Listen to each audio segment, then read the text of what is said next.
არ მივიღეთ.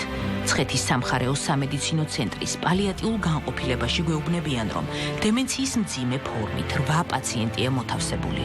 რაოდენობა კი ყოველწლიურად მატულობს.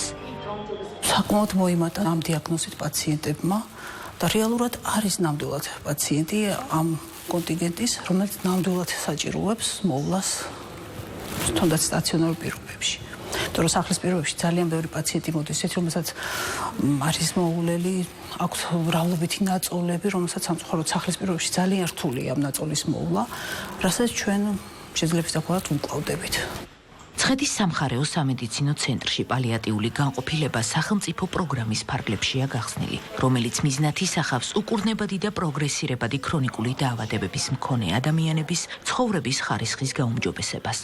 სოფელ ახალუბნის მკვიდრი მამა იოანე ბეკოშვილი გვიყვება, რომ დემენციის მქონე დედის რთული მდგომარეობის მართვას სახლის პირობებში ვეღარ გაუმკლავდა და კლინიკაში გადმოყვანა არჩია. ძალიან ბევრი პრობლემები მქონდა, რომ ესე იგი რაღაცა ისე გაუაზრებელს გააკეთებდა. ბევრჯერ იყო ესეთი შემთხვევა. და ეს სამსახური არც ვიცოდით ჩვენ, თუ არსებობდა. და როგორი ისე კარგი ყოფილა, რომ ესე იგი ძნელია სახლის პირობებში, ეს ძალიან ძნელია.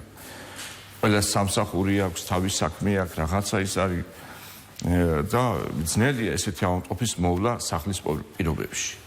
ამიტომ ჩვენ გადავწყვიტეთ, ესე იგი ამ სამსახურში, ესე იგი მოგვიმართ ამ სამსახურისთვის.